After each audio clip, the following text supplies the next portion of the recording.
یا نور اللہ صلی اللہ تعالی علیہ وسلم، ان کی مہک نے دل کے غنچے کھلا دیے ہیں، جس راہ چل دیے ہیں کوچے بسا دیے ہیں۔ ایک دل ہمارا کیا ہے آزار اس کا کتنا، تم نے تو چلتے پھرتے مردے جلا دیے ہیں۔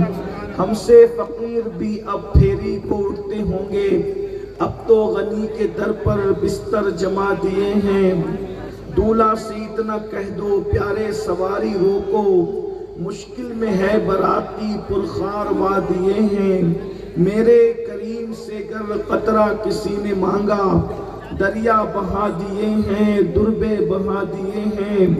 اللہ کیا جہنم اب بھی نہ سرد ہوگا، اللہ کیا جہنم اب بھی نہ سرد ہوگا، رو رو کے مصطفیٰ نے دریا بہا دیے ہیں۔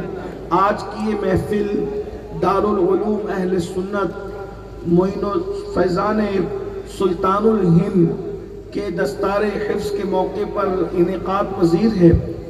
میں اپنی طرف سے اور آپ سب کی جانب سے دارالعلوم کے جملہ منتظمین کو، اساتذہ کو اور طلبہ کو اور ان کے سرپرستوں کو ہدیہ تبریک پیش کرتا ہوں اور دعا کرتا ہوں کہ اللہ تبارک و تعالی منتظمین کی، اساتذہ کی محنتوں کو قبول فرمائے، اور جب تک چاند سورج نکلتے اور ڈوبتے رہیں اللہ تبارک و تعالی ہمارے تمام اداروں کو، ہمارے مدارس، مکاتب اور جہاں سے بھی علمی اور دینی خدمات ہو رہی ہے، اللہ رب العزت سب کو سلامت رکھے، دین 11ویں رات 12ویں ترقی عطا فرمائے۔ بہت دیر سے آپ حضرات بیٹھے ہوئے ہیں، آپ نے بہت بڑے بڑے مقررین، خطبہ، دانشوروں کو، ان کے ملفوظات کو، شعراء کے کلام کو سنا ہے۔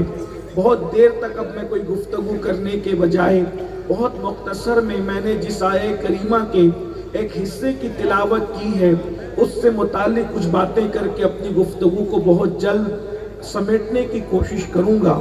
اس کی وجہ یہ ہے کہ آج جدید دور میں، ٹیکنالوجی کے دور میں، مادیت کے دور میں، اور انسان جب کہ اپنی تحقیق کو حرف آخر سمجھتا ہے، ایسے موقع پر انسان دین کے معاملے میں بہت تردد کا شکار ہے، انسان دین کے معاملے میں بہت زیادہ شک اور شبہ کا شکار ہے۔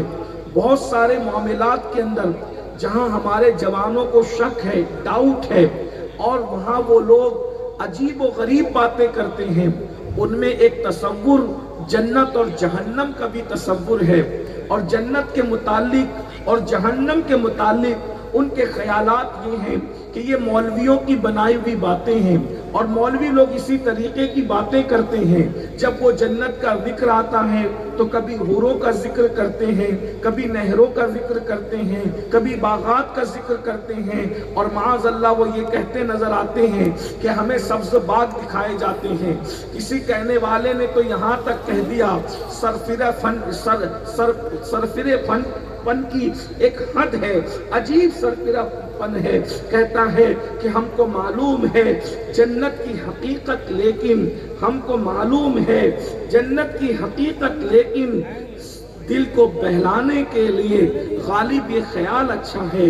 یاد رکھنا یہ دل کو بہلانے کی باتیں نہیں ہے، بلکہ یہ وہ حقیقت ہے جس کا ذکر اللہ نے قرآن میں فرمایا ہے، جس کا ذکر رسول اللہ نے احادیث میں فرمایا ہے۔ جنت ہے، اور ایک بات یاد رکھنا، مصطفیٰ جان رحمت نے تو جنت کو دیکھا ہے، اللہ کے رسول نے تو جنت کو دیکھا ہے، اور جنت میں گئے بھی ہیں، اور جنت سے واپس بھی تشریف لائے ہیں، اور اپنے آگے آگے کسی کے قدموں کی آہٹ کو بھی سنا ہے۔ یہ ایک الگ سا عنوان ہے۔ اللہ کا ارشاد ہوتا ہے ان الابرار لفی نعیم وان الفجار لفی جہیم، کہ اللہ رب العزت نے نیکوں کے لیے جنت رکھی ہے اور اپنے نافرمانوں کے لیے جہنم رکھی ہے۔ اگر انسان جنت پر ایمان لے آئے تو یقیناً حصول جنت کے لیے ہی صحیح وہ کچھ اچھے کام کرے گا۔ حالانکہ ہمارا مطمع نظر اہل عشق کا جنت نہیں ہے بلکہ اللہ کی رضا ہے۔ رضا الہی کے لیے ہم کرتے ہیں، رضا رسول کے لیے ہم کرتے ہیں، مگر بہرحال اور پھر اس کے بعد اگر حقیقت جہنم کو لوگ اس پر ایمان لے آئیں اور جہنم کے عذاب کو محسوس کر لیں تو انسان کم سے کم تصور سزا کے اندر ہی اپنے آپ کو گناہوں سے روکنے کی کوشش کریں۔ اس آیہ کریمہ میں جس کی میں نے تلاوت کی ہے اس میں اللہ تبارک و تعالیٰ نے ایمان والوں کو دو چیزوں کا حکم دیا ہے اور جہنم کا تذکرہ فرمایا ہے۔ ارشاد ہوتا ہے یا ایھا الذین آمنوا قوا انفسکم واہلکم نارا، اے ایمان والو اپنے آپ کو بھی جہنم کی آگ سے بچاؤ اور اپنی اولاد کو بھی جہنم کی آگ سے بچاؤ۔ وقودھا الناس والحجارہ، جس کا ایندھن انسان اور پتھر ہے۔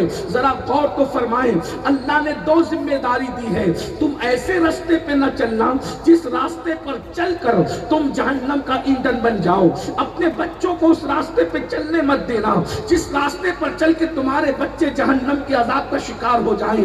آپ جانتے ہیں جہنم کیا ہے؟ ماں اور بہنوں کی بھی خصوصی توجہ چاہتا ہوں، یہ جہنم کیا ہے؟ قرآن حدیث میں جو جہنم کا تذکرہ آیا ہے لوگ اس کو سن کر آج ہنس رہے ہیں، لوگ اس کو سن کے مسکرا رہے ہیں۔ سن لیجئے جہنم کے عذاب کی حقیقت کو تو کما کہو بیان ہی نہیں کیا جا سکتا۔ یہ اشارے دیے گئے ہیں، اشارے جب اتنے دردناک ہیں تو حقیقت کیسی ہوگی؟ اللہ اکبر! اللہ کے سچے رسول صادق و مصدوق مصطفیٰ جان رحمت صلی اللہ علیہ وآلہ وسلم ارشاد فرماتے ہیں کہ دنیا کی جو آگ جلتی ہے اس دنیا کی آگ سے 70 درجہ زیادہ دردناک اگر کوئی آگ ہے تو وہ جہنم کی آگ ہے۔ ایک روایت میں آیا ہے کہ دنیا کی آگ سے ان 70 درجہ زیادہ جس آگ میں حرارت ہے اسے جہنم کی آگ کہتے ہیں۔ فرمایا گیا 1000 سال تک جہنم کی آگ کو بھڑکایا گیا، اللہ اکبر، وہ سرخ ہو گئی، پھر 1000 سال تک بھڑکایا گیا، وہ سفید ہو گئی، پھر 1000 سال تک مزید بھڑکایا گیا، پھر وہ سیاہ ہو گئی، اب اس میں کوئی روشنی نہیں ہے۔ مجھے بتاؤ اپنے ہاتھوں سے چولہا سلگاتے ہو، اللہ اکبر، اس کی حرارت کو، اس کی گرمی کو ہم برداشت نہیں کر سکتے۔ ہائے وہ آگ جسے 3000 سال تک قدرت نے بھڑکایا ہو، جس میں کوئی روشنی نہیں ہے، جس میں کوئی اجالا نہیں ہے، اللہ اکبر، جنہوں نے جہنم کی حقیقت کو سمجھا تھا، جو سچے دل پر سے ایمان لائے تھے رسول اللہ کے فرامین پر، وہ راتوں کو اللہ کے عذاب کو یاد کر کے رویا کرتے تھے۔ اسی پر بس نہیں، اللہ کے سچے رسول صادق و مصدوق مصطفیٰ جان رحمت صلی اللہ علیہ وآلہ وسلم ارشاد فرماتے ہیں جہنم کے متعلق، اللہ اکبر، کہ جہنم کے اندر جہنمیوں کو پینے کے لیے جو پانی دیا جائے گا اگر اس کا ایک قطرہ سمندروں کے اندر ڈال دیا جائے تو سارے سمندروں کا پانی خراب ہو جائے، وہ استعمال کے قابل نہ رہے۔ اور جو جہنم کے اندر جہنمیوں کو کھانے کے لیے زقوم یعنی تھوڑ دیا جائے گا، اللہ اکبر، اس کی کیفیت یہ ہے، اللہ اللہ اللہ اکبر، کہ جب وہ ان کو چبائیں گے یا وہ ان کو اپنے منہ میں لیں گے تو کیفیت یہ ہوگی ان کی آنتیں کٹ کٹ کے جو ہے وہ پیچھے کے رستے سے گرے گی۔ اور یہاں تک فرمایا جب جہنم کی آگ میں جہنمیوں کو جلایا جائے گا تو ان کا ہونٹ اوپر کا سکڑ کر کے ان کے ماتھے تک آئے گا اور نیچے کا ہونٹ ان کے سینے پر لٹک رہا ہوگا۔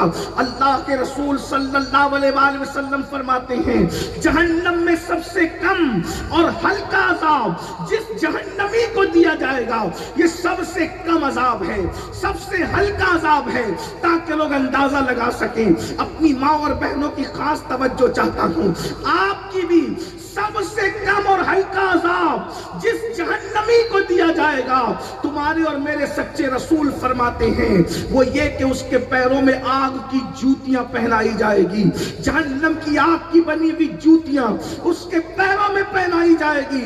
پھر میرے آقا فرماتے ہیں اس آگ کی جوتیوں کا اس کے سر پر اثر یہ ہوگا، اس کے سر میں اس کا بھیجا ایسے کھولنے لگے گا جیسے چولہے پہ رکھی ہوئی ہانڈی کے اندر پانی پانی کھولنے لگتا ہے اور بھیجا کھول کھول کے اس کے پیروں پہ گر رہا ہوگا۔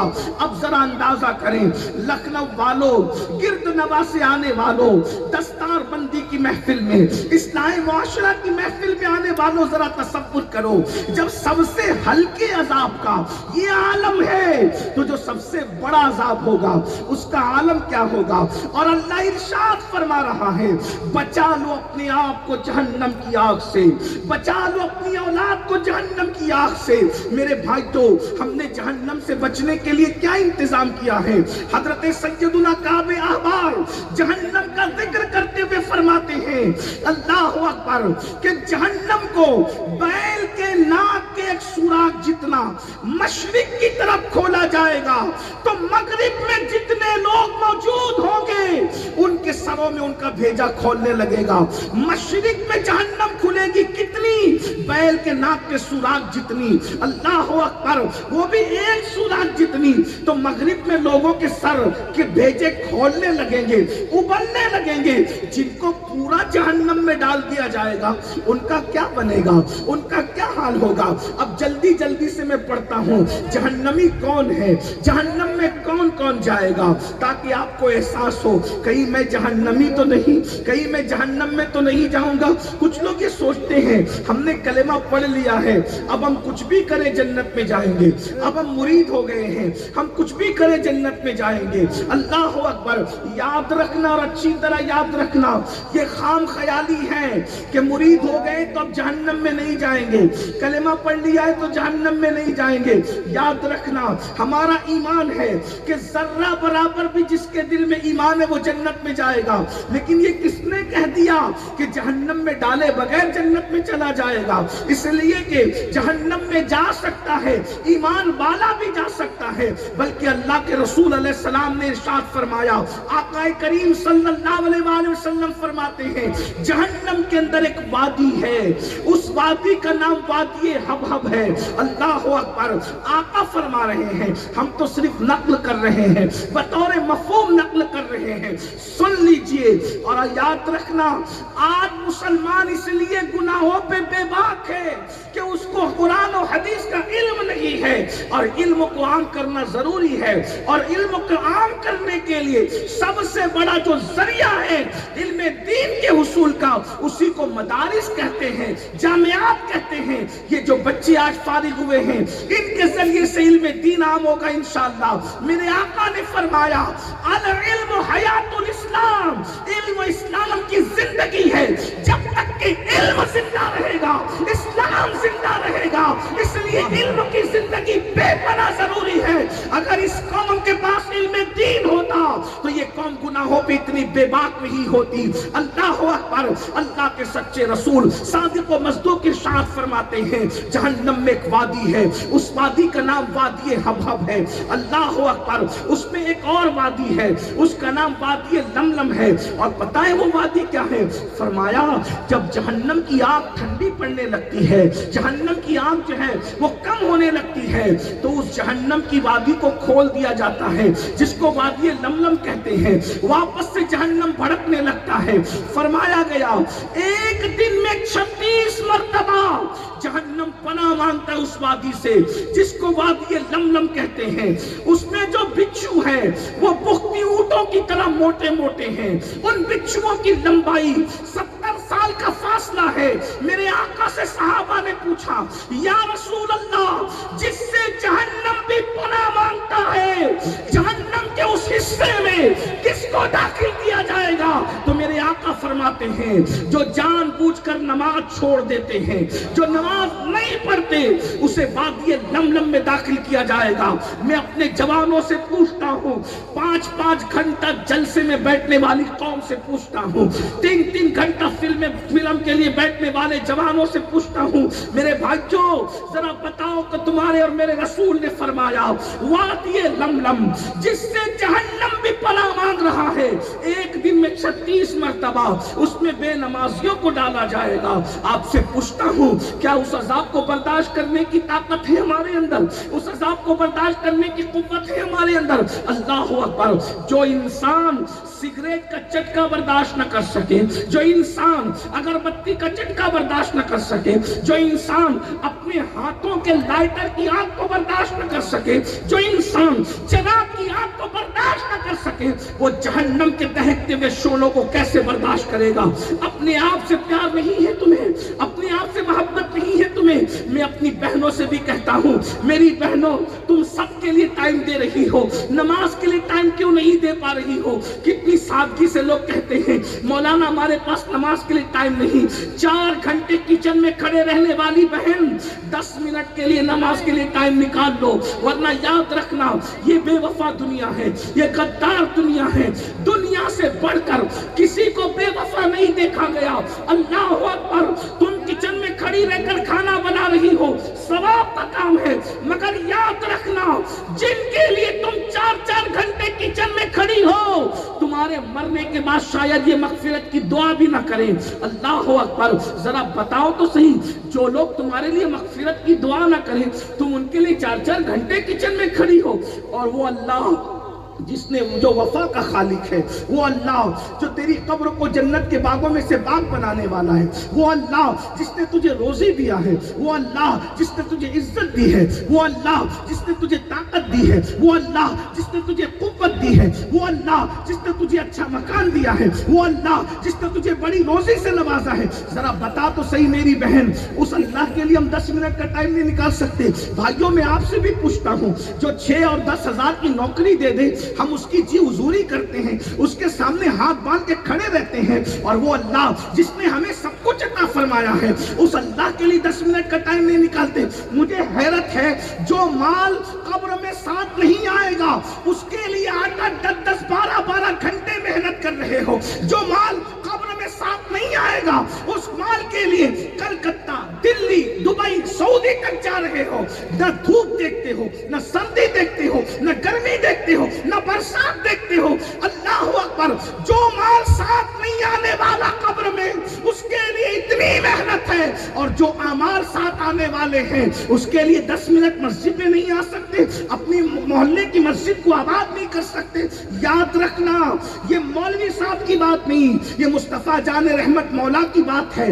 اگر نہ سدھرو گے، نہ سمجھو گے، نہ وقت نکالو گے، تو خدا کا عذاب تمہارے لیے تیار ہے۔ ایک بات اور عرض کروں آپ کے سامنے، دھیان سے سننا، بہنوں کی بھی توجہ۔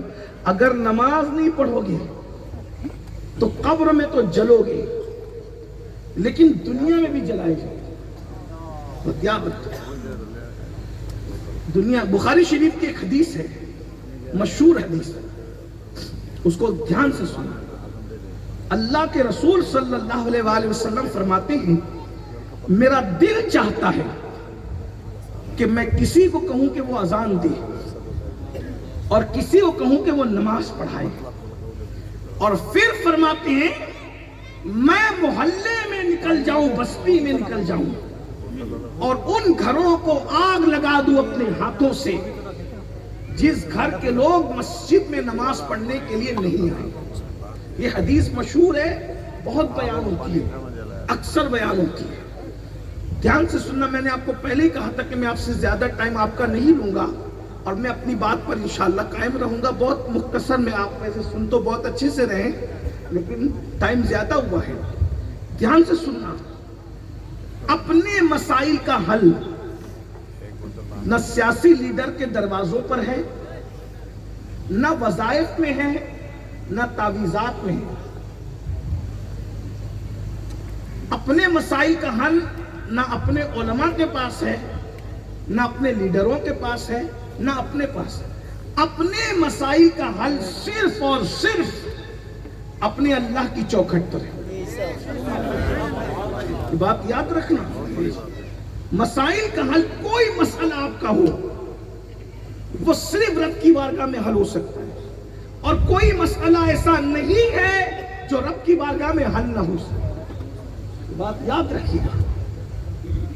اللہ کے سچے رسول صلی اللہ علیہ وآلہ وسلم فرما رہے ہیں کہ میرا دل چاہتا ہے کہ میں ان گھروں کو آگ لگا دوں جس گھر کے لوگ مسجد میں نماز پڑھنے کے لیے نہ آئے. ہم اس کو سنتے ہیں اور انہیں نماز کی اہمیت پہ کیا روایت ہے، سبحان اللہ ماشاءاللہ، جو بھی آپ کو کہنا ہے. لیکن ایک بات اب اس کو دوسری حدیث سے جوڑ کر اگر سمجھنے کی کوشش کریں آپ تو آپ کو کچھ سمجھ میں آئے گا. ہمارے علماء حدیث کو، قرآن کو سمجھانے کے لیے کبھی اشارت النص سے کام لیتے ہیں، ہے نا، اشارت النص سے بھی وہ کام لیتے ہیں. تو میں اشارت النص کے طور پر ایک بات کیا رکھنا چاہتا ہوں دوسری حدیث کو جوڑ کر، دھیان دینا. کیا اللہ کے رسول فرما رہے ہیں کہ میں ان گھروں کو آگ لگا دوں جس گھر کے لوگ نماز پڑھنے کے لیے مسجد میں نہیں آئے. ٹھیک، حضور نے آگ لگائی نہیں کیونکہ وہ تو رحمت للعالمین ہیں، وہ آگ نہیں، وہ باغ لگانے آئے تھے. حضور مفتی اعظم کہتے ہیں کہ میرے دل کی لگی بھی بجھا دیجئے، نار نمرود کس نے بجھائی ہے. اور میرے امام کہتے ہیں فیض جلیل خلیل سے پوچھو، فیض جلیل خلیل سے پوچھو، آگ میں باغ لگاتے ہیں. نعرہ تکبیر، آگ میں باغ لگاتے یہ ہیں.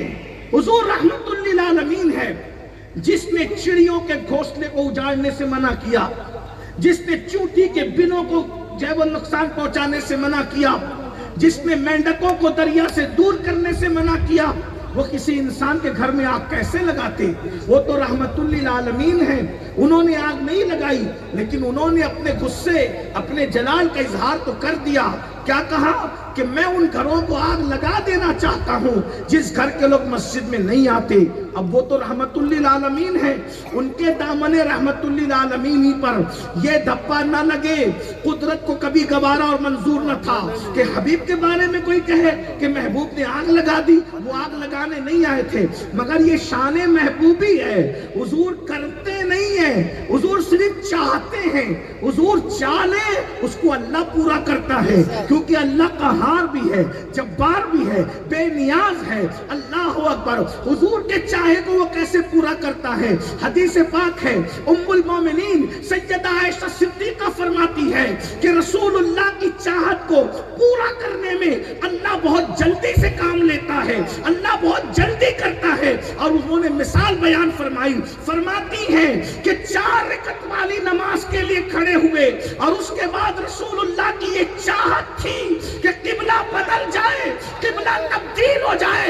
حضور نے بولا نہیں، حضور نے عرض نہیں کیا، حضور نے دعا نہیں کی، صرف چاہا.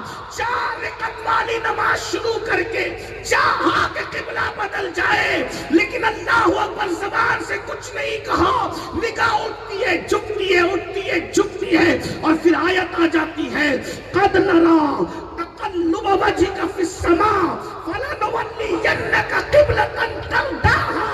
اے پیارے، ہم تمہارا یہ بار بار آقا نگاہیں آسمان کی طرف اٹھانا دیکھتے ہیں. اور پھر کیا کہا؟ یہاں مسجد حرام کا ذکر نہیں ہے، مسجد حرام کا ذکر بعد میں آتا ہے. پہلے یہ ہو رہا ہے قبلة ترضاها، آپ کی رضا جس میں ہے ہم اسی کو قبلہ بنا دیں گے. ہمیں مشرق و مغرب سے کیا، ہمیں عبادتوں سے کیا، پیارے جس میں تیری رضا ہے اسی کو قبلہ بنا دیں گے. آپ جدھر چاہیں اپنا رخ پھیر دیجیے، اسی کو قبلہ بنا دیا جائے گا. نبی نے 4 رکعت والی نماز میں سوچا، تمنا کی، چاہا، نماز پوری نہیں ہوئی، حبیب کی چاہت پوری ہو گئی. بتایا جا رہا ہے ہماری عبادت بعد میں پوری ہوگی، پہلے محبوب کی چاہت کو پورا. نعرہ تکبیر، نعرہ رسالت، سرکار مدینہ کانفرنس، سرکار مدینہ کانفرنس، نعرہ تکبیر. پہلے حبیب کی چاہت پوری ہوگی، نماز بعد میں ہوئی. پہلے چاہتے مصطفیٰ، خدا کی رضا چاہتے ہیں دعا میں، خدا چاہتا ہے رضا محمد. آج کل اسکول کالج کے چھوکرے کہتے ہیں نبی کے چاہنے سے کیا ہوتا ہے؟ میں نے کہا بچوں، نبی کے چاہنے سے قبلہ بدل جاتا ہے، نبی کے چاہنے سے قبلہ بدل جاتا ہے، نبی کے چاہنے سے کیا نہیں۔ تو ایک بات سمجھ میں آئی، اب ایک بات اور سن لیں، نبی کے چاہنے سے قبلہ تو بدلا، اللہ اپنا قانون بھی بدلتا ہے۔ توجہ فرمانا، میں بڑی ذمہ داری سے، اللہ نبی کے چاہنے سے اپنا قانون بدلتا ہے۔ ایک بات رکھتا ہوں سمیٹتے ہوئے، اللہ کا قانون ہے فَانْكِحُوا مَا طَابَ لَكُم مِّنَ النِّسَاءِ مَثْنَىٰ وَثُلَاثَ وَرُبَاعَ فَإِنْ خِفْتُمْ أَلَّا تَعْدِلُوا فَوَاحِدَةً، کہ تم نکاح کرو جو عورتیں تمہیں پسند آئیں، جو تمہارے من کو بھائیں، 2 3 4، اور اگر ان کے درمیان انصاف نہ کر سکو تو ایک ہی کرنا۔ یہ حکم کس کے لیے ہے؟ ہر مسلمان کے لیے۔ بولو بھائی، جب یہ حکم ہر مسلمان کے لیے، یہ آیت ہر مسلمان کے لیے ہے، حکم نہیں، یہ آیت جب مسلمان کے لیے ہے، مثنیٰ و ثلاثہ و رباع، یہ جو اللہ رب العزت کا فرمان آیا ہے، تو یہ اس میں کیا مولا علی شامل نہیں ہے؟ اس میں مولا علی قانون ہے اللہ کا، یہ تو صدیق اکبر کے لیے بھی ہے، یہ فاروق اعظم کے لیے بھی ہے، یہ عثمان غنی کے لیے بھی ہے، اور یہ مولا علی کے لیے بھی ہے، یہ آپ کے لیے بھی، میرے لیے بھی ہے۔ بولو ہے کہ نہیں؟ قانون سب کے لیے آیا کہ نہیں؟ لیکن رسول اللہ نے کیا کہا؟ علی، جب تک فاطمہ حیات ہے تم دوسرا نکاح نہیں کر سکتے۔ بولیے، اللہ نے کہا محبوب میں نے اجازت دی، تم کیوں منع کرتے ہو؟ کہا اللہ نے۔ بولو بھائی کوئی ثبوت ملتا ہے؟ نہیں۔ کیوں نہیں ملتا؟ کیونکہ اللہ کا ہم نبی کو ہم اللہ کا شریک نہیں مانتے، بلکہ اللہ کا حبیب مانتے ہیں۔ یہ کیوں اور کیا؟ چنانچہ اگرچہ تیرا میرا کب ہوتا ہے؟ جب آدمی پارٹنر ہوتا ہے، شریک ہوتا ہے، تو یہ باتیں ہوتی ہیں کہ میں نے یہ کیا تو تو نے یہ کیوں کیا، ہے نا اس میں؟ کیونکہ آدمی جب پارٹنر ہوتا ہے، ہم نبی کو پارٹنر نہیں مانتے، ہم نبی کو شریک نہیں مانتے۔ یہ ہم پہ الزام ہے کہ یہ نبی کو اتنا بڑھا دیتے ہیں کہ خدا کا شریک کر لیتے ہیں۔ ہم نے کہا ارے جب ہم اپنے باپ کو گھٹا بڑھا نہیں سکتے تو رسول پاک کو کیا گھٹا بڑھا سکیں گے؟ اللہ اکبر، اللہ اللہ، باپ اتنا بڑا ہے۔ بولو آج تک کسی نے اللہ اکبر چاہے وہ اپنی بیوی کو فہرست سے باہر کیا، وہ بیوی نہ رہی، بیوی کی فہرست سے نکل طلاق دیا تو بیوی نہ رہی، دوستوں کو کاٹ دیا وہ دوست نہ رہا، دشمن بن گیا۔ اسی طریقے سے قیاس کر لے، کیا کوئی اپنے باپ کو ختم کر سکتا ہے کہ باپ آپ کا باپ نہ رہے؟ باپ آپ کا باپ نہ رہے، آپ اس کو ختم کر سکتے ہیں؟ مجھے بتاؤ، جس کو خدا نے باپ بنایا، نہ جب اس کو گھٹا سکتے ہو نہ بڑھا سکتے ہو، تو جس کو خدا نے رسول پاک بنایا تو اس کو کیسے گھٹا بڑھا سکتے ہیں؟ جب باپ گھٹ بڑھ نہیں سکتا، اس لیے کہ بڑھاؤ گے تو دادا بنے گا، گھٹاؤ گے تو بیٹا بنے گا۔ بولو ہے کسی کا باپ ایسا جو کبھی بیٹا بن جائے کبھی دادا بن جائے؟ نہیں نا، باپ باپ ہی رہتا ہے۔ سارے 73 فرقوں کے مولوی بھی اگر اجتماعیت کے ساتھ کہیں اب سے فلاں کے ابا ابا نہیں بلکہ بیٹے کہلائیں گے، بولو ہوگا ایسا؟ نہیں ہوگا۔ یا دادا کہلائیں گے، ہوگا ایسا؟ نہیں۔ پتا چلا جس کو خدا باپ بناتا ہے تم سب مل کے بھی نہ گھٹا سکتے ہو نہ بڑھا سکتے ہو، تو جس کو خدا اپنا محبوب رسول پاک بناتا ہے اس کو کیسے گھٹا بڑھا سکتے ہو؟ رہی بات یہ کہ ہم پہ جو الزام ہے دراصل تم سمجھے نہیں۔ ایک بات بتاؤں، ہم نبی کو کیوں شریک مانے؟ کیونکہ شریک میں تو جھگڑا بھی ہوتا ہے، لڑائی بھی ہوتی ہے، اختلاف بھی ہوتا ہے، پارٹنرشپ ختم بھی ہو جاتی ہے۔ ہم کہتے ہیں نبی کو شریک ماننے میں فائدہ نہیں ہے، نبی کو حبیب ماننے میں فائدہ ہے۔ شریک اور حبیب میں کیا فرق ہے؟ یاد رکھنا، پارٹنر سے حساب حساب کتاب ہو رہا تھا، وہ 5,000 کدھر گئے، 50 کدھر گئے.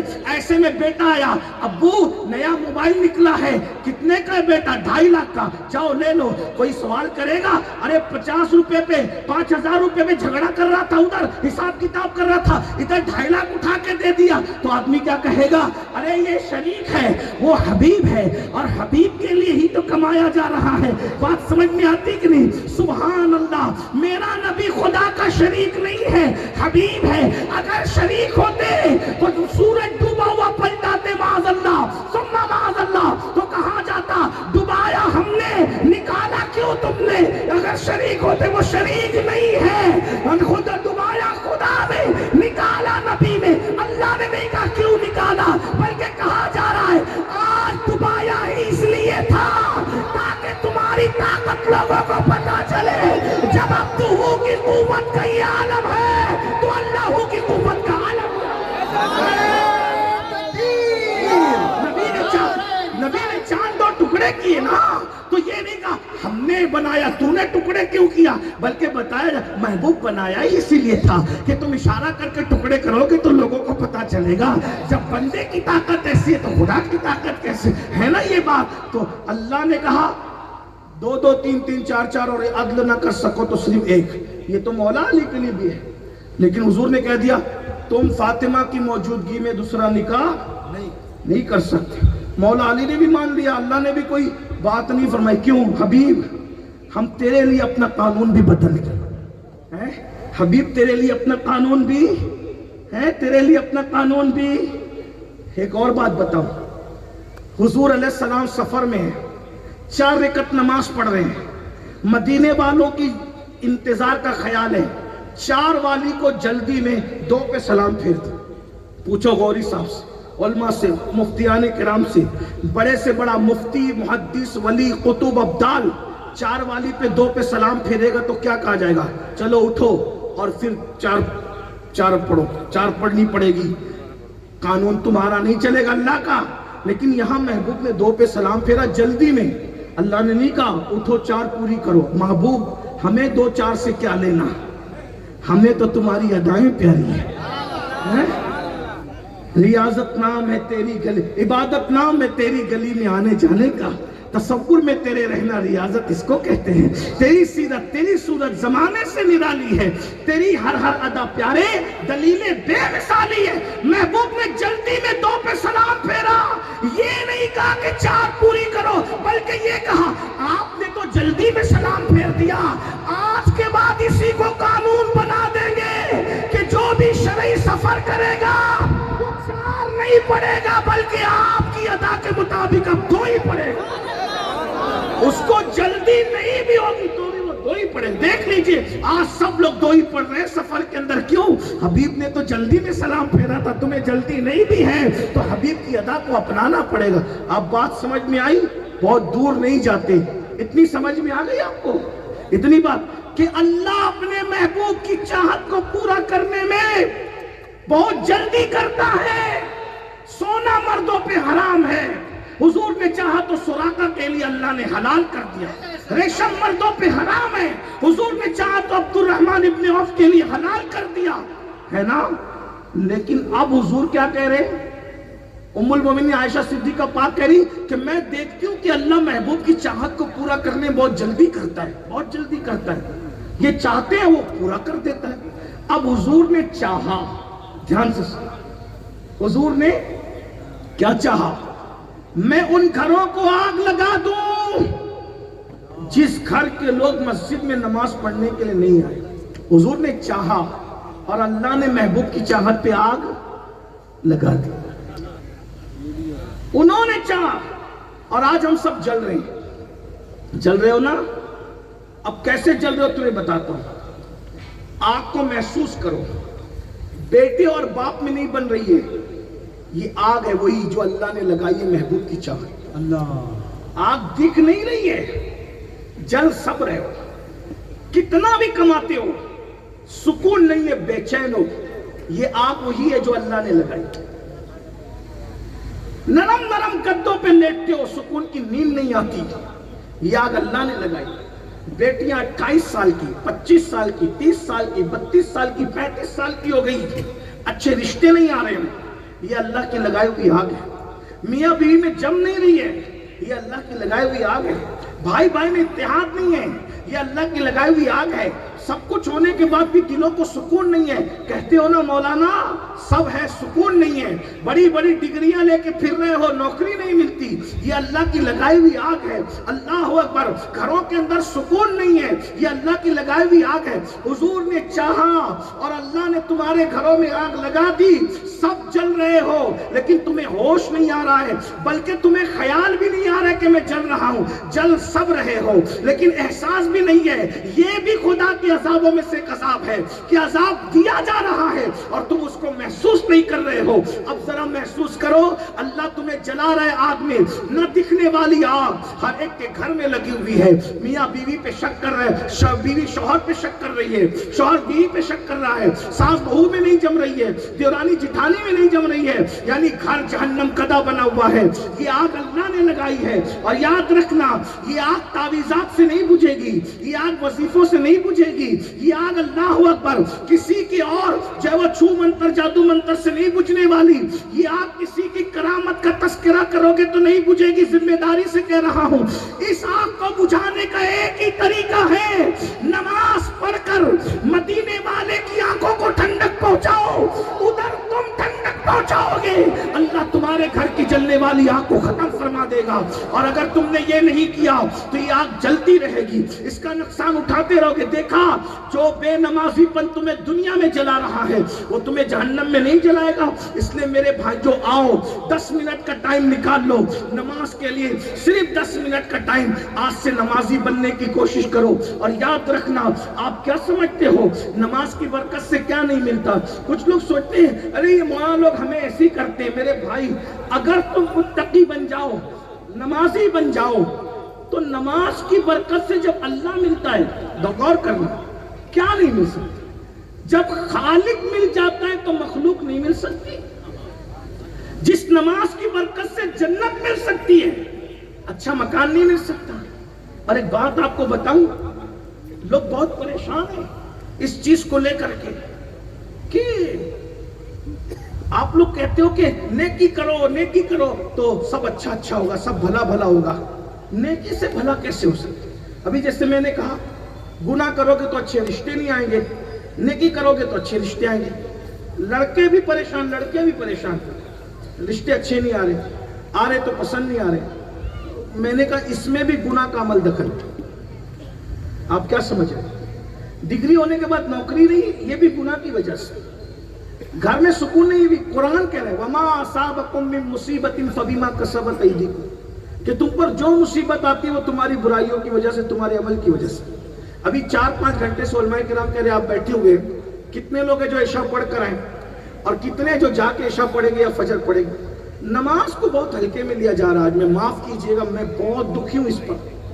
اور میں تو اگر لوگوں کے مجھے جو ہے وہ معاذ اللہ بوریت کا خوف نہ ہوتا تو میں پوری زندگی نماز پر ہی گفتگو کرتا، کیونکہ قرآن میں اللہ نے کم و بیش 700 مرتبہ نماز کا حکم دیا، اور اللہ کے رسول نے فرمایا کہ جس نے جان بوجھ کے نماز چھوڑ دی وہ اللہ کی امان سے خارج ہو جاتا ہے، اللہ کی امان سے باہر ہو جاتا ہے۔ حضور فرما رہے ہیں، اور فرمایا میں محمد اس سے بیزار ہوں، قیامت کے دن اس کے ساتھ میرا کوئی وعدہ نہیں ہے۔ کہاں ہو بھائی؟ اگر تم جنت لینے حضور کے پاس جاؤ گے، حضور کہہ دیں کہ کیا تو نے میرا فرمان نہیں سنا تھا کہ جس نے جان بوجھ کے نماز چھوڑ دی اس کے ساتھ میرا قیامت کے دن کوئی وعدہ نہیں، آج جا تیرے ساتھ کوئی وعدہ نہیں، کیا کرو گے؟ مسجدوں کی طرف آؤ، نماز کی طرف آؤ۔ ہر بندہ چاہ رہا ہے میرے بچے سدھر جائیں، میں کہتا ہوں آسان ہے، اپنے بچوں کو نمازی بناؤ۔ نمازی بنانا آپ کا کام ہے۔ نماز میں وہ تاثیر ہے کہ نماز کی برکت سے انسان کی زندگی خود بخود بدلنے لگتی ہے۔ قرآن کہتا ہے ان الصلاۃ تنہی عن الفحشاء والمنکر، کہ نماز ہر برائی اور بے حیائی سے روک لیتی ہے۔ بس میں اپنی 2 باتیں مختصر میں کہہ کے ختم کر رہا ہوں، دھیان دینا۔ ایک جوان کی شکایت کی صحابہ نے، یا رسول اللہ ایک جوان گناہ کرتا ہے، پوچھا وہ نماز بھی پڑھتا ہے؟ ہاں نماز بھی پڑھتا ہے۔ فرمایا ایک دن اس کی نماز اس کو گناہ سے روک لے گی۔ اور ایسا ہی ہوا. فاروق اعظم کے دور میں ایک لڑکی تھی, ایک جوان نے اس کو چھیڑا. ہر دور میں چھوکرے لاؤبالی ہوئے ہیں, کبھی کم کبھی زیادہ, ماحول رہتا ہے ایسا, ماحول کا اثر لڑکوں پہ رہتا ہے. فاروق اعظم کا دور ہے, لڑکے نے لڑکی کو چھیڑ دیا, اور جب چھیڑا تو کہا آپ سے مجھے محبت ہوگی. لڑکی نے کہا محبت ہوگی تو میں کیا کروں, تو کہا شادی کر لیتے ہیں. کہا ایک کام کرو, دوبارہ ملنے کی کنڈیشن اور شرط یہ ہے کہ میرے امام سیدنا فاروق اعظم کی اقتداء میں 40 دن تک نماز باجماعت پڑھو, پھر 41ویں دن ہم تم سے ملاقات کریں گے. یہ کنڈیشن تھی دوبارہ ملنے کی. مرتا کیا نہ کرتا, محبت میں جب ڈوب ہی کیا تھا تو سب کرنا تھا. آج کل کے لڑکے نہیں کرتے ہیں. ماں کو کبھی نہیں کہیں گے کہ میں تیرے لیے آسمان کے تارے توڑ کے تیرے قدموں میں لا سکتا ہوں, لیکن اسکول کی چھوکریوں کو ضرور کہیں. ہنسنے کی بات یہ نہیں ہے, دکھ کی بات ہے, دکھ کی بات ہے. جس ماں نے 9 مہینے پیٹ میں رکھا اس کو نہیں کہنا کچھ. جس ماں نے 2 سال تک کے اپنے سینے کا خون بشکل دودھ تمہارے منہ میں منتقل کیا, اس سے پیار نہیں کرنا. وہ 24 گھنٹے بیٹھی ہے کہ میرا بیٹا میری خیریت تو پوچھے, آپ کے پاس ٹائم نہیں ہے. اور 2 گھنٹے اس سے بات ہو رہی ہے جس سے آپ کا کوئی رشتہ ہی نہیں ہے, کوئی تعلق ہی نہیں ہے. آپ بتائیں, اگر سینے کے اندر محبتیں اتنی ٹھاٹے مار رہی ہے تو حقدار تو پہلے ماں تھی نا, جو ماں سے خیریت بھی نہیں پوچھتے. بتائیے, ماں کو کبھی ایک گلاب کی پنکھڑی لا کر کے نہیں دی. موبائل گفٹ کیے جا رہے ہیں گھمانے کے بہانے سے, یہ کرنے سے. یاد رکھنا, لڑکے اور لڑکی کی کسی دوستی جو شادی سے پہلے ہو, اسلام اس کی اجازت نہیں دیتا. جو لوگ دیتے وہ جانے, ہمارا مذہب نہیں دیتا. ہمارے مذہب کی پوترتا, ہمارے مذہب کا تقدس یہ ہے کہ اگر جنت کا ماحول ہو, جس کے لیے قرآن کہتا ہے اِلَّا قِيلًا سَلَامًا سَلَامًا, کہ وہاں سلامتی کے سوا کچھ نہیں ہے, اور آدم جیسا معصوم ہو اور حوا جیسے محفوظ ہو, اور شادی سے پہلے حوا آدم سے ملنا چاہے اور آدم حوا سے ملنا چاہے تو اللہ روک دیتا ہے, ابھی قریب مت جانا آدم, توجہ تو کرے. جنت ہے, فرشتوں کی موجودگی ہے, اتنا خوبصورت ماحول ہے, آدم جیسا معصوم ہے, حوا جیسی محفوظ ہے, اور آدم علیہ السلام کی عرضی پر حضرت حوا کو اللہ نے حضرت آدم کی بڑی پسلی سے پیدا کیا ہے. جب حضرت حوا کو دیکھا حضرت آدم نے, انسان کی فطرت ہے مرد کی, جہاں عورت دکھی متوجہ ہوتا ہے مرد. حضرت آدم علیہ السلام, اللہ کے پیغمبر نے جب حضرت حوا کو دیکھا, حوا میرے لیے بنی, حضرت آدم بڑے, اللہ نے کہا آدم حوا کے قریب نہیں جانا. کیوں؟ ابھی تمہارا ان کا نکاح نہیں ہوا. بتاؤ, جب جنت کے ماحول میں نکاح سے پہلے حضرت آدم کو حوا سے ملنے نہیں دیا, آدم جیسے معصوم کو پوچھو علماء سے معصوم کا مطلب کیا ہوتا ہے. معصوم کا مطلب اگر میں اپنے عقیدے کے اعتبار سے اور عقیدت کے اعتبار سے بتاؤں, غلطی, گناہ اور پاپ جس کے قریب سے بھی گزر کر نہ جا سکے اسے معصوم کہتے ہیں. انبیاء معصوم ہیں, فرشتے معصوم ہیں. اسی لیے ہمارے یہاں معصومیت کا عقیدہ یہ ہے کہ انبیاء اور فرشتوں کے علاوہ ہم کسی کو معصوم نہیں مانتے. محفوظ تو کہتے, معصوم نہیں کہتے. بہت سارے لوگوں کو, اولیاء اللہ کو بھی ہم معصوم نہیں مانتے, صحابہ کو بھی معصوم نہیں مانتے, محفوظ مانتے, معصوم نہیں مانتے. ذرا غور کریں, معصومیت کتنا بلند مرتبہ ہے, مگر معصوم سے کہا جا رہا ہے ابھی تم حوا کے قریب نہیں جا سکتے کیونکہ نکاح نہیں ہوا. اور ہماری بیٹیاں نکاح سے پہلے لڑکوں کے ساتھ بائک پہ گھوم رہی, اور ماں اس کو گائیڈ کرتی ہے. آج کل تو نیا دور ہے, جا سکتے بھابیاں گائیڈ کرتی ہے, بڑی بہنیں گائیڈ کرتی ہے. اللہ اکبر. منگیتر کے ساتھ بھی اسلام, منگیتر کے ساتھ بھی اسلام اس لڑکی کو گھومنے پھرنے اور اکیلے رہنے کی اجازت نہیں دیتا. جیسا عام لڑکا اجنبی ہے ویسے اس کا منگیتر بھی اجنبی ہے. اور یہ جو منگیتروں کے ساتھ فوٹو نکل رہے, ویڈیو بن رہے, بائک پہ اور پارکوں میں گھوما جا رہا ہے, اور شادی سے پہلے سب کچھ ہو جاتا ہے, اور بعد میں پھر کیا ہوتا ہے, بولے کہ اب تو یہ سمجھ میں نہیں آتی, ساری دنیا دیکھ چکی کہ اس کے ساتھ بائک پہ گھوم رہی تھی، جب شادی سے پہلے چھوڑ دیا، اب اس کو اچھے رشتے نہیں آ سکتے. کیوں؟ آگ لگی. یہ ایسی آگ لگی کیونکہ تم نے شریعت رسول کو پیٹ کے پیچھے ڈالا. میرے بھائیوں، اور میں قوم کی بیٹیوں سے بھی کہتا ہوں، اے قوم کی بیٹی، اگر تجھے کوئی کہتا ہے کہ میں تیرے لیے آسمان کے تارے توڑ کے تیرے قدموں میں لا دوں گا تو میری ہو جا، اس ظالم کی بات پہ کبھی بھروسہ مت کرنا. کیوں؟ جو اپنی ماں کو پیار نہیں دے سکتا وہ تجھے کیا پیار دے گا؟ یہ تو نفسانی خواہشات کا شکار ہے. یہ تو شیطان بن کے تیرے پاس آ رہا ہے. یہ تو بھورا بن کے تیرے پاس ایسے ہی آ رہا ہے جیسے کوئی پھول کے پاس بھورا جاتا ہے اور اس کے رس کو چوس لیتا ہے، دوبارہ اس پہ توجہ نہیں کرتا. اتنی بھولی نہ بنو قوم کی بیٹیاں. اپنے گھروں میں رہو، پردے میں رہو. کسی کے ساتھ اسلام ناجائز تعلقات قائم کرنے کی اجازت نہیں دیتا. اور ماں باپ سے بھی کہتا ہوں، اگر بیٹیوں کو بھاگنے سے بچانا ہے اور بیٹیوں کی آبرو کو تحفظ فراہم کرنا ہے تو یاد رکھیے اپنی بیٹیوں کو پردے کا پابند کیجیے. قرآن کہتا ہے وَقَرْنَا فِي بُيُوتِكُنَّ، گھروں میں بیٹھی رہو. اللہ اکبر! کیا گھروں میں بیٹھنے کا تصور تھا؟ جب تک عورت گھر میں رہے گی اس کی عزت کی حفاظت ہوگی. جس دن عورت بے پردہ ہو گئی اب اس کی عزت کی کوئی گارنٹی نہیں ہے. ام المومنین سیدہ سودا کے پاس کچھ مدینہ منورہ کی عورتیں آئیں اور آنے کے بعد کہتی امی جان ہم لوگ عمرہ کے لیے جا رہے ہیں، آپ نبی کی بیوی ہو، آپ ہمارے ساتھ عمرہ کو چلیے تاکہ ہم آپ کے ساتھ عمرہ کریں، ہمارا عمرہ مقبول ہو، برکتیں ملے. ام المومنین حضرت سودا نے کہا کیا کہا؟ ذرا غور سے سنو. اللہ اکبر! کیا ولیمے میں بیٹیوں کو بے پردہ لے جا رہے ہو، میتوں میں بے پردہ لے جا رہے ہو. 4 دوستوں کی فیملی ایک ساتھ سفر کرتی ہے پکنک کے لیے، کوئی پردے کا انتظام نہیں، کوئی پردے کا ماحول نہیں. پھر اس کے بعد جو آگ لگتی ہے وہ دیکھ رہے ہو. اللہ اکبر! جب شریعت کی دھجیاں اڑاؤ گے خدا تمہارے شبستان میں بہار رہنے نہیں دے گا. اس لیے شریعت کے پابند رہو گے تو یہاں بھی بہاریں ہوگی، وہاں بھی بہاریں ہوگی. قرآن کہتا ہے وَلِمَنْ خَافَ مَقَامَ رَبِّهِ جَنَّتَانِ، جو اللہ کی بارگاہ میں کھڑے ہونے سے ڈر گیا یعنی گناہ سے بچ گیا، اللہ اسے 2 جنتیں عطا کرے گا. صوفیہ کہتے ہیں اللہ اس کی دنیا کو بھی جنت بنا دے گا، اس کی آخرت میں اسے جنت عطا فرما دے گا. یعنی 2 جنتیں تمہیں مل جائے گی. ایک 2 جنت کا تو وہ کہ اللہ جنت میں 2 جنتیں عطا کرے گا، اور ایک یہ کہ دنیا بھی جنت بن جائے گی، آخرت میں بھی جنت عطا کی جائے گی. خدا کے لیے شریعت کی حدوں کو مت پھلانگو. اللہ اکبر!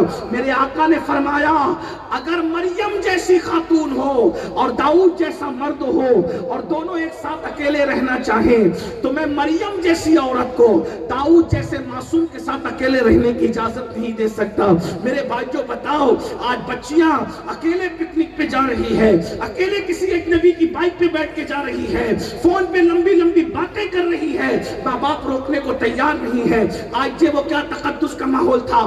ام المومنین حضرت سودا کو جب نفلی عمرہ کی دعوت دی گئی تو ام المومنین نے کہا بیٹیو تم جاؤ عمرہ کرنا، تمہیں مبارک ہو. میں نے جانے کائنات روح کائنات جان ایمان محمد رسول اللہ کے ساتھ حج بھی کیا، عمرہ بھی کیا. میں حج بھی کر چکی ہوں، عمرہ بھی کر چکی ہوں. اب قرآن مجھے کہتا ہے وَقَرْنَا فی بیوتکن، اپنے گھروں میں بیٹھی رہو. نفلی عمرہ سے مجھے زیادہ افضل لگتا ہے کہ اپنی عزت اور آبرو بچا کر کے میں گھر میں بیٹھی رہوں. میں گھر کے باہر نہیں نکلوں گی یہاں تک کہ مجھے موت آ جائے اور میرا جنازہ میرے گھر کے باہر نکالا جائے. ذرا غور کرنا، وہ اپنی آبرو کے تحفظ کے لیے نفلی عمرہ کے لیے سفر نہیں کر رہی ہے. اور آج کل کی بیٹیاں فلموں میں تک جا رہی ہیں، گارڈنوں میں تک جا رہی ہیں، اجنبی مردوں کے ساتھ تک نکل رہی ہے. خدا کے لیے اپنے گھروں کا جائزہ لو، خیال کرو. اللہ اکبر! اس لڑکی نے جب اس کو کہا، اس لڑکے نے کہ مجھ سے محبت ہو گئی تو اس نے کیا کہا 40 دن میرے امام فاروق اعظم کے پیچھے نماز پڑھ، 41 دن پھر ملیں گے، پھر بات کریں گے. مرتا کیا نہ کرتا، 40 دن فاروق اعظم جیسے امام کے پیچھے نماز پڑھی، 40 دن پڑھی نماز. 41ویں دن اس نے دیکھا کہ وہ لڑکا نہیں آیا، کوئی خبر ہی نہیں، تو اپنی کنیز کو بھیجا اور کہا کہ جاؤ اس سے پوچھو اب کیا خیال ہے. کنیز نے کہا کیا خیال ہے؟ کہا اس سے کہہ دینا جب تک یار دل میں نہیں بسا تھا نگاہیں آوارگی کرتی تھی، عمر کے پیچھے 40 دن نماز پڑھی تو میرا دل بدل گیا، اب دل میں یار بس گئے، اب کسی کے لیے گنجائش ہی باقی نہیں رہی۔ ذرا غور تو فرمائیے، نماز کی تبدیلی، نماز کی برکت۔ اگر چاہتے ہو کہ بچے آوارگی نہ کریں، نمازی بناؤ، بیٹیاں آوارگی نہ کریں، نمازی بناؤ۔ اور یہ ساری چیزیں آج میں نے کوئی جو بیان کی، کوئی نئی لگی آپ کو؟ نہیں لگی، لیکن یہ نئی نہیں ہے، یہ سب بہت برسوں صدیوں پرانی باتیں ہیں۔ مگر آپ کو نئی کیوں لگی؟ اس لیے کہ آپ نے علم نہیں پڑھا، آپ کو معلومات ہی نہیں ہے۔ تو ہو سکتا ہے کچھ لوگوں کو ہم نے پہلی بار سنا، لیکن یہ تو 1400 سال پہلے سے لکھی ہوئی ہے نا کتابوں میں، 1200 سال پہلے سے لکھی ہوئی کتابوں میں۔ میرے بھائیوں، پڑھو، تعلیم کو عام کرو۔ اسکول پڑھنے کے لیے، کالج پڑھنے کے لیے 25 سال لگا رہے ہو، لگاؤ، ہمیں منع نہیں ہے، ہم بھی پڑھ رہے ہیں، اپنے بچوں کو بھی پڑھا رہے ہیں، آپ بھی پڑھاؤ۔ ہم تو کہتے ہیں اگر دوسری قوموں کے کندھے سے کندھا لگا کر کے بیٹھنا ہے، چلنا ہے اور عزت کے ساتھ جینا ہے، تعلیم عام کرو، دنیاوی ایجوکیشن اتنا عام کرو کہ گریجویٹ سے کم ہمارا کوئی بچہ بچی نہیں رہنا چاہیے۔ لیکن اسی کے ساتھ مذہبی تعلیم بھی ہمارے بچوں کو اتنی ہونا چاہیے کہ اگر گھر میں بچہ پیدا ہو تو اذان بھی ہم خود ہی دیں، اور کسی کا انتقال ہو جائے تو جنازہ بھی ہم خود ہی پڑھائیں۔ اتنا علم اپنے گھر والوں کو دو۔ آپ تو فاتحہ کے لیے بھی ڈھونڈتے ہو کہ مؤذن کدھر ہے، آپ تو گھر میں اذان دینے کے لیے بھی بچہ پیدا ہوتا، بچہ پیدا ہوا آپ کے گھر میں اور انتظار ہو رہا ہے کہ کوئی آئے گا تو اذان دے گا۔ اقبال نے کہا تھا، دی اذانیں کبھی یورپ کے کلیساؤں میں اور افریقہ کے تپتے ہوئے صحراؤں میں، دشت تو دشت ہے، دریا بھی نہ چھوڑے ہم نے، بحر ظلمات میں دوڑا دیے گھوڑے ہم نے۔ انہوں نے جو وہ افریقہ کے صحراؤں میں، اور انہوں نے جو اللہ اکبر، جو وہ کلیساؤں میں اذان پڑھی تھی، ارے وہ کلیساؤں میں اذان پڑھنے والے تھے وہ جوان، اور تجھے کیا ہو گیا؟ تو اپنے بیٹے کے کان میں اذان پڑھنے کے قابل نہ رہا، اپنے بچے کے کان میں اذان پڑھنے کے قابل نہ رہا۔ مسلمان تو کدھر ہے؟ تیری بربادی کے لیے اتنا کافی نہیں کہ تو اپنے بچے کان میں اذان نہیں پڑھ سکتا۔ ارے بچے کان میں تو دور کی بات، شادی اور نکاح ہوتی ہے، شادی ہوتی ہے اور نکاح ہوتا ہے۔ تو میں نکاح پڑھانے جاتا ہوں، میں کبھی دولہے کے ہاتھ میں مائک نہیں دیتا، میں اپنے ہاتھ میں لے کے اس کو کلمہ پڑھاتا ہوں تاکہ دولہے کی آواز دور تک نہ جائے۔ کیوں پتہ ہے؟ کلمہ پڑھاؤ تو اس کو کلمہ پڑھنا بھی نہیں آتا ہے، تو مجھے احساس ہوتا ہے یا اللہ، یہ خوشی کے ماحول میں میرے پڑھانے پر بھی کلمہ نہیں پڑھ پا رہا ہے، تو جو شادی کے موقع پہ قاضی کے پڑھانے سے کلمہ نہ پڑھ سکے، اس کی موت کے موقع پہ اس کی زبان پہ کیا کلمہ ہے؟ اور یہ کیا کلمہ پڑھے گا مرتے؟ جو شادی کی خوشی میں قاضی کے پڑھانے پہ صحیح کلمہ نہیں پڑھ سکتا، وہ موت کے اضطراب میں کیا کلمہ پڑھ سکے گا؟ اس کا فکر کون کرے گا؟ تمہیں کرنا ہوگا۔ یہ جلسے ہنسانے کے لیے نہیں، یہ جلسے رلانے کے لیے، یہ جلسے تمہیں خوش فہمی میں مبتلا کرنے کے لیے نہیں، یہ جلسے تمہیں بیدار کرنے کے لیے، احتساب کے لیے ہے۔ آج وہ انگریزی تعلیم بھی عام ہو، لیکن انگریزی تعلیم اپنی تہذیب کے سانچے میں ڈھال کر کے حاصل کرو۔ ہمارے مہاریرا کے سرکاروں نے، مرشدوں نے اعلان کیا، آدھی روٹی کھانا پڑے تو آدھی روٹی کھاؤ، مگر اپنے بچوں کو پڑھاؤ۔ یہ کہتے ہو کہ تعلیم بہت مہنگی ہو گئی اس لیے نہیں پڑھا رہے، تو کیوں بھائی؟ جو وہ ریچارج مہنگا نہیں ہوا، شکر مہنگی نہیں ہوئی، دال مہنگی نہیں ہوئی، جوتے مہنگے نہیں ہوئے، موبائل مہنگا نہیں ہوا، گھر کا کرایہ مہنگا نہیں ہوا، سلنڈر مہنگا نہیں ہوا، راکٹ مہنگا نہیں، ارے سب تو مہنگا ہوا۔ تم نے کون سی چیز خریدنا چھوڑ دی؟ کپڑے مہنگے ہونے پہ کپڑے بنانا چھوڑ دیے، جوتے مہنگے ہونے پہ جوتے خریدنا چھوڑ دیا، ریچارج مہنگا ہونے پر تم نے موبائل میں ریچارج کرنا چھوڑ دیا۔ سب مہنگا جب اس کا مقابلہ کر رہے ہو تو تعلیم مہنگی ہوگی تو کون سی بڑی بات ہو گئی؟ جب ہر مہنگی چیز سے مقابلہ کر رہے ہو تو تعلیم مہنگی ہوگی تو بھی اپنے بچوں کو پڑھاؤ۔ 2 روٹی کی بجائے 1 روٹی کھاؤ، 12 گھنٹے محنت کرو، 8 گھنٹے کی بجائے 12 گھنٹے، 12 کی بجائے 14 16 گھنٹے محنت کرو۔ 10 سال ایجوکیشن کو دے دو، 10 سال تعلیم کو دے دو، 10 سال علم پہ محنت کر لو، آنے والا وقت بدلے گا۔ لوگ کہہ رہے ہیں ہم اپنے بچوں کے ہاتھ میں تلوار دیں گے، ہم نے کہا تم جانو، ہم اپنے بچوں کے ہاتھ میں قلم دیں گے، اس لیے کہ تلوار اٹھتی ہے تو آبادی ویرانے میں تبدیل ہوتی ہے، اور جب قلم اٹھتا ہے تو ویرانے آباد ہو جاتے ہیں۔ اسلام برباد کرنے نہیں آباد کرنے آیا ہے. اس لیے آپ سب محنت کرو. اور جو لڑکے 10ویں پڑھ کے 12ویں پڑھ کے تعلیم چھوڑ چکے ہیں، میں ان سے ہاتھ جوڑ کے کہتا ہوں میرے بھائیوں، میرے نوجوانوں، میرے بچوں، آپ آن لائن تعلیم حاصل کر سکتے ہو. آپ پارٹ ٹائم نکال کر کے تعلیم حاصل کر سکتے ہو. آپ گھر میں بیٹھے ہوئے کورسز کر سکتے ہو. گھر میں بیٹھے مت رہو. اپنا مذہب کہتا ہے، کیا کہتا ہے اپنا مذہب؟ اطلب العلم من المہد الی اللحد. ماں کی گود سے قبر میں جانے تک علم حاصل کرو. بیٹھنا نہیں ہے. علم کی کوئی حاصل کرنے کی کوئی عمر نہیں ہوتی. روز پڑھو، روز پڑھو. مردے میں اور زندہ میں فرق کیا ہے بتاؤں؟ مردہ اور زندہ میں فرق کیا ہے؟ مردہ لکھتا نہیں ہے، زندہ لکھتا ہے. جس کے ہاتھ میں قلم ہے وہ زندہ ہے، جس کے ہاتھ میں قلم نہیں ہے وہ مردہ ہے. یہ صرف میں نہیں کہہ رہا ہوں. ہندوستان کا بادشاہ بہادر شاہ ظفر نے ایک غزل لکھی تھی، خوبصورت غزل. اس نے اس فلسفے کو بیان. دیکھو بادشاہ کتنا پڑھا لکھا تھا اور تمہیں عقل نہیں آ رہی. وہ بادشاہ اتنا پڑھا لکھا تھا، کیا فکر پیش کرتا ہے. بادشاہ کہتا ہے اللہ اکبر، آندھیاں غم کی چلیں گی تو سنور جاؤں گا. آندھیاں غم کی چلیں گی تو سنور جاؤں گا، اور تیری زلفیں نہیں ہوں کہ میں بکھر جاؤں گا. لکھنؤ میں شعر پڑھ رہا ہوں بہادر شاہ ظفر کا. دلی میں لکھا ہوا شعر لکھنؤ میں پڑھا. جب ہم شعر پڑھتے ہیں لوگ چپ رہتے ہیں تو ہم ان کو تانا دیتے ہیں راجستھان میں، گجرات میں، کہ یہ شعر لکھنؤ میں پڑھا ہوتا تو لوگ سمجھتے.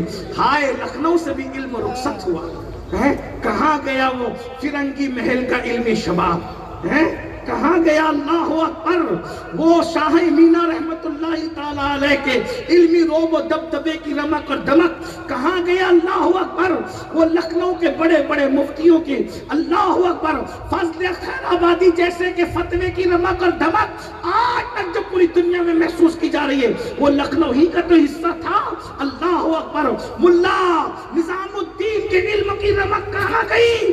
جو قوم جس کے علم، جس کی تہذیب، جس کا تمدن، جس کے شعر کی شعر فہمی پوری دنیا میں ضرب المثل ہے، آج وہ قوم شعر سمجھنے سے بھی آری ہو گئی. اتنا علمی فقدان ہو گیا. لیکن بہرحال میں پڑھ کے رخصت ہو رہا ہوں، میں بات پوری کر رہا ہوں. وہ بہادر شاہ ظفر نے کہا تھا، کہتے ہیں آندھیاں غم کی چلیں گی تو سنور جاؤں. دیکھو آندھی چلنے پہ لوگ بکھرتے ہیں. بہادر شاہ ظفر کی فکر دیکھو. کہتا ہے کہ جب آندھیاں غم کی چلتی ہے تو مومن نہیں بکھرتا. کسی کی زلفیں بکھر جاتی، مومن نہیں بکھرتا. مومن تو سنورنے کے لیے کہتے ہیں آندھیاں غم کی چلیں گی تو سنور جاؤں گا، تیری زلفیں نہیں ہوں کہ میں بکھر جاؤں گا. اور کہتے ہیں مجھ کو سولی پہ چڑھانے کی ضرورت کیا ہے؟ بہادر شاہ ظفر کہہ رہے مجھ کو سولی پہ چڑھانے کی ضرورت کیا ہے؟ میرے ہاتھوں سے قلم چھین لو مر جاؤں گا. میرے ہاتھوں سے قلم چھین لو. پتہ چلا موبائل لے کے جینے والوں، موبائل میں زندگی نہیں ہے، زندگی تو قلم میں ہے، زندگی تو کتاب میں ہے، زندگی تو ایجوکیشن میں ہے. اٹھو، ایک حوصلے کے ساتھ اٹھو، خود بھی پڑھو، بچوں کو بھی پڑھاؤ. کم سے کم گریجویٹ ہونا چاہیے ہر بچہ بچی، اور علم دین اتنا ہو کہ قربانی کے موقع پہ مولانا مت ڈھونڈو، تمہارے جانور قربانی کے اپنے ہاتھ سے ذبح کر سکو. میرے بھائیوں تو کہا تھا، آگے پھر سن لیجئے، اچھا کلام ہے. یاد آ گئی بہادر شاہ ظفر کی تو کہہ رہا ہوں مجھ کو سولی پہ چڑھانے کی ضرورت کیا ہے؟ میرے ہاتھوں سے قلم چھین لو مر جاؤں گا. تجھ سے بچھڑا تو یہ نہ پوچھ کدھر جاؤں گا، تجھ سے بچھڑا تو یہ نہ پوچھ کدھر جاؤں گا. اور میں تو دریا ہوں سمندر میں اتر جاؤں گا. اور میں ظفر ہوں، مجھے کوئی مٹا سکتا ہی نہیں. میں ظفر ہوں، مجھے کوئی مٹا سکتا ہی نہیں. ارے میں تو شاعر ہوں، کتابوں میں بکھر جاؤں گا. میں تو شاعر ہوں. پتہ چلا جو قوم علم کے ذریعے سے زندہ رہتی ہے اسے کوئی مار نہیں سکتا. آج امام احمد رضا کے ڈنکے بج رہے ہیں، صرف علم کی بنیاد پہ بج رہے ہیں. فضل خیر آبادی کے ڈنکے بج رہے ہیں، علم کی بنیاد پہ بج رہے ہیں. امام بخاری کا ذکر آج بھی اگر محفلوں میں لیا جاتا ہے علمی خدمات کی بنیاد پر، امام کشیری کا نام لیا جاتا ہے، رسالہ کشیریہ کی بنیاد پہ، غریب نواز کا نام لیا جاتا ہے علمی خدمات کی بنیاد پہ۔ میرے بھائی جو آؤ علم کی طرف، اس جلسے سے علم کا پیغام لے کر کے جاؤ۔ اور ایک بات یہ بھی کہہ دوں، باپ کے ایصال ثواب پر لوگوں کو کھانا کھلانے سے اس وقت زیادہ ضرورت یہ ہو گیا ہے کہ بچوں کو قلم دے دو، بچوں کو کتاب۔ کھانا کھلانے کا منکر نہیں ہوں، بالکل کھلاؤ، لیکن یاد رکھنا ہر دور کی ضرورتیں جدا ہوتی ہے، ہر دور کی جو وہ اہمیتیں الگ الگ ہوتی ہے۔ لوگ کہتے ہیں اگر قلم دیں گے تو کیا ہوگا؟ میں نے کہا ہمارے مرشد سرکار مخدوم اشرف جہانگیر سمنانی نے اس کی اہمیت کو بتایا۔ ان کے ملفوظات ہیں لطائف اشرفی، اس میں وہ ایک قرآن کی آیت کی تفسیر بیان کرتے ہیں، تفسیر صوفیانہ، کیونکہ قرآن کی ایک ایک آیت کی 70 ہزار تفسیریں ہیں نا، تو وہ کہتے ہیں کہ سورۃ النبا کی آخری آیت ہے وَيَقُولُ الْكَافِرُ يَا لَيْتَنِي كُنْتُ تُرَابًا۔ غور کرنا، لوگ کہتے ہیں مدرسے میں کیوں دے، تعلیم پہ کیوں خرچہ کرے؟ میں نے کہا کیوں کرے وہ سمجھو۔ لوگ یہ چاہتے ہیں، ایک بار آپ کو بتاؤں، ہمارے یہاں کچھ ہمارے ہی لیڈر لوگ چاہتے ہیں کہ ہماری قوم نہ پڑھے۔ لیڈر سے مراد کون؟ صرف سیاسی لیڈر نہیں، کچھ مذہبی لیڈر بھی چاہتے ہیں کہ قوم نہ پڑھے۔ وجہ کہ جب تک قوم نہیں پڑھے گی تو ان کی دکانداریاں چلتی رہے گی، قوم بیوقوف تبھی تک بنتی رہے گی۔ پیروں کو سجدہ کون کرے گا؟ جاہل ہوگا تو کرے گا نا، عالم ہوگا تو اس نے کب پیر کو سجدہ کرنا ہے؟ عالم ہوگا تو وہ کہے گا میں تو رسول اللہ کو بھی سجدہ کرنے کو حرام سمجھتا ہوں، عالم کہے گا۔ سن لیجئے، اس لیے کہ اس کو پتا ہے کہ نبی کی محبت بھی حدود شرع میں ہو تو کام دیتی ہے، اور شریعت کی حدیں توڑ دو تو نبی کی محبت بھی کام نہیں دیتی۔ پھر وہ غیر المغضوب کے ساتھ جو ہے وہ اس کا مصداق بنا دیتی۔ اور عیسائیوں کو غیر المغضوب کیوں کہا گیا؟ مغضوب ان کو کیوں کہا گیا؟ اس لیے کہ نبی کی محبت میں نبی کو خدا کا بیٹا کہہ دیا، کام آئی محبت۔ جب نبی کی محبت بھی حدود شرع میں رہنا چاہیے تو یہ کون کرے گا؟ پڑھا لکھا گیا۔ دیکھ لیجئے، جاہل اپنے پیر کو تک سجدہ کرتا ہے، جاہل مزار کو تک سجدہ کرتا ہے، لیکن عالم نبی کے جلووں کو دیکھ کے کہتا ہے پیش نظر وہ نوبہار، سجدے کو دل ہے بے قرار، اور عشق تو کہہ رہا ہے کہ سجدہ کرو مگر نہ روکیے، سر کو روکیے۔ ہاں یہی امتحان ہے، یہ عالم کی بولی ہے۔ تو سیاسی لیڈر بھی بات چاہتے ہیں کہ ان کی دکان چلتی رہے تاکہ تم نہ پڑھو، بعض مذہبی لیڈر بھی چاہتے ہیں کہ تم نہ پڑھو، لیکن یاد رکھنا ہم کسی لیڈر کے متبع نہیں ہیں، پابند، ہم تو اپنے نبی کے فرمان کے تابع ہیں۔ پڑھو، خوب پڑھو، علم کو عام کرو۔ ہمارے مرشد مخدوم اشرف جہانگیر سمنانی رضی اللہ تعالیٰ، میں صرف نقل کر رہا ہوں ناقل کے حصے سے، فرماتے ہیں کہ یہ قرآن کی آیت ہے نا، عرض کر دوں نا، میں تو بات تقریر میری ختم ہو گئی ہے، تو میں صرف مدارس پہ آپ کو توجہ دینے کے لیے کہہ رہا ہوں، علم پہ توجہ دینے کے لیے کہہ رہا ہوں۔ مرشد کہتے ہیں قرآن کی آیت ہے وَيَقُولُ الْكَافِرُ يَا لَيْتَنِي كُنْتُ تُرَابًا۔ کیا اس دن قیامت کے دن کافر کہیں گے یا لیتنی کنت تراب، کاش کہ ہم مٹی ہو، تراب کہتے ہیں مٹی کو، کاش کہ ہم کیا ہو جاتے؟ مٹی ہو جاتے۔ ہم کیا ہو جاتے؟ بولے بھائی کیا ہو جاتے؟ لکھنؤ والوں کیا ہو جاتے؟ مٹی ہو جاتے۔ دلی اور لکھنؤ میں یہی فرق ہے، دلی والے مٹی کہتے ہیں، لکھنؤ والے مٹی کہتے ہیں۔ اب کیا کہتے ہیں مجھے نہیں پتا، لیکن بہرحال ہم نے جو کتابیں پڑھا وہ ایسا ہی پڑھا ہے کہ دلی والے مٹی کہتے ہیں، آپ مٹی کہتے ہیں، اس لیے ہم مٹی کہہ رہے ہیں، اور گھر پہ بھی ہم مٹی کہتے ہیں، اس لیے کہ زیادہ فصیح لوگ کہتے ہیں یہی ہے۔ بہرحال سنیے، توجہ ہے آپ کی۔ کافر کیا تمنا کریں گے؟ کاش ہم تراب ہو جاتے، مٹی ہو جاتے۔ مٹی کیوں ہو جائیں؟ مٹی ہو جائیں گے تو اللہ کا عذاب ہی نہیں ملے گا۔ اللہ کے عذاب سے بچنے کا طریقہ اس دن کیا ہے ان کے پاس؟ مٹی ہو جاتے۔ وہ تمنا، یہ ہے قرآن کی تفسیر، آیت کا ترجمہ۔ لیکن مرشد چونکہ قرآن کی ایک ایک آیت کی 70 ہزار تفسیریں، اب آپ کہیں گے اتنی ڈھیر ساری کیوں ہیں؟ میں نے کہا جب غالب اور اقبال کے شعر کے اتنے معنی نکل سکتے ہیں، جب مخلوق کے کلام میں اتنا معنی ہے تو خالق کے کلام میں کتنا معنی ہوں گے؟ چلے میں یہ جملہ کہہ دیتا ہوں کہ میں کل اڑیسہ جاؤں گا، کتنے معنی نکل جائیں گے اس کے ہیں؟ اگر یہ عبارت لکھ کے میں دے دوں کہ میں کل اڑیسہ جاؤں گا، کتنے معنی نکلیں گے؟ کوئی بولے گا، کوئی اس کو یوں پڑھے گا کل میں اڑیسہ جاؤں گا، مطلب اطلاع دے رہے ہیں کل میں اڑیسہ جاؤں گا۔